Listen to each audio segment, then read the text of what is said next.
Ready for the popcorn moment, brought to you by Booher Remodeling, Booher.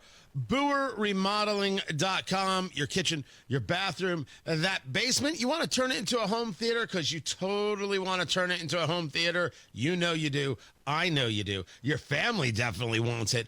Booher Remodeling. If it's in your four walls, Booher Remodeling is the call because this is what they do. They do the remodeling projects. They take the stress right out of it. These guys are fantastic. For over 2 decades, they've been taking care of Central Indiana. Really terrific people. Rob, Kathy, that entire team out there. They did my bathroom when I first moved in to this house, and it still looks absolutely perfect. They can improve the layout and function of your bathroom or your kitchen, improve your quality of life because it's the value you get out of your home while you're living there. And if you're somebody who likes to entertain and you need a kitchen that can handle that, they understand. They got you covered. You've got ideas, they'll incorporate them. You want to hear their ideas? They have got so many because they've done so many of these projects. They have seen it. They've seen the trends that work. They've seen the trends that maybe not so much, and they can help you modify things to the way that work for you. Like you have let's say you have you have a collection. You're a collector. You have something you want to show off in the kitchen. They can make that work for you. You need that secret compartment for things you don't want people to see. They can do that too. Honestly, there's nothing but your imagination getting in the way. Booher Remodeling can make it happen. They deliver quality work on time with a service-oriented attitude, and they stand behind their work with a 2-year workmanship guarantee. Talk to Booher today, 317-852-5546. Tell them Tony Katz sent you, 317-852-5546. Booher Remodeling, 852-5546, or online at Booher, Booher, BooherRemodeling.com. The popcorn moment. Let's go. It's a story you need to hear to believe, then grab your popcorn because there is more. I told you Trump was in the Netherlands. And he is there for the NATO meeting, and he's trying to get all these NATO nations to start giving 5% of GDP towards security. And it's for some of these nations that's a tough one. That, of course, we're paying more than everybody else because our GDP is just so much higher because capitalism works and socialism sucks. And the people who push socialism are fools who will only tax you more because of their failure. They cannot create a society that works. They're liars. They're children. It's a fantasy world, all based on your hard work. Don't vote for them. My gosh, love yourself more. That's all I can ask. Meanwhile, while he's there trying to make this happen, and the Mark Rutte, who is the Secretary General of NATO, is all in favor of this, by the way.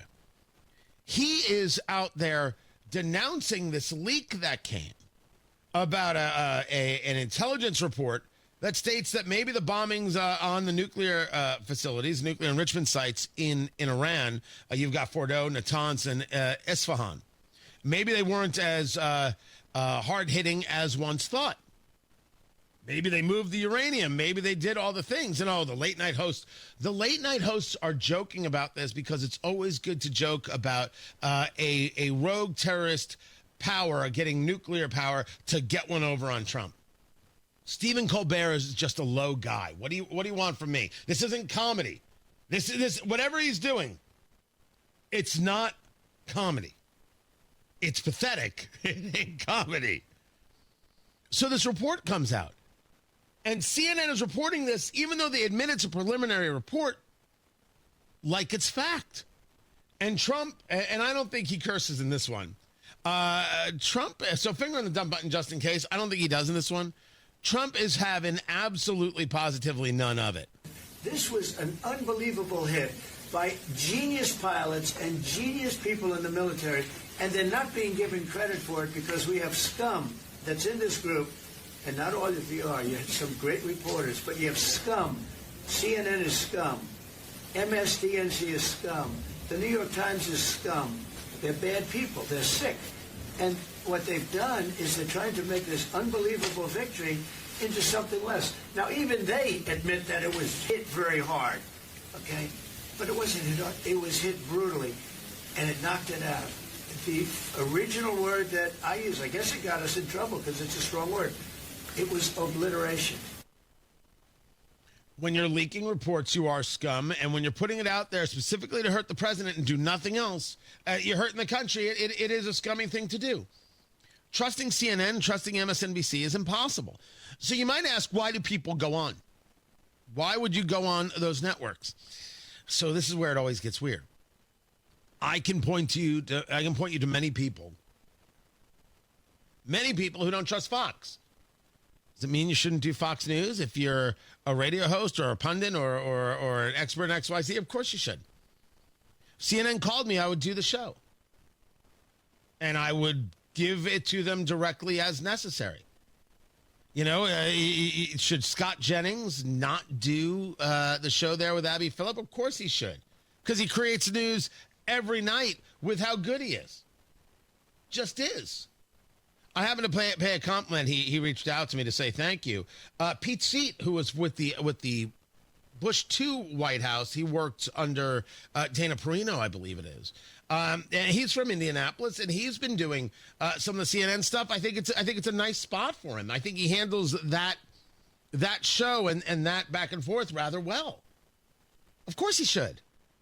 So it's this weird thing that these places are terrible. Why do we give them credibility? I get that argument all too well. I get my continued thought is you can possibly reach someone that isn't that valuable. Because if nobody is there to counteract the nonsense has an opportunity to grow. And then, of course, there's just career building in general, and it gets more difficult from there. But I usually stick to that first part. But trusting CNN, trusting MSNBC, trusting their news, never, never, never.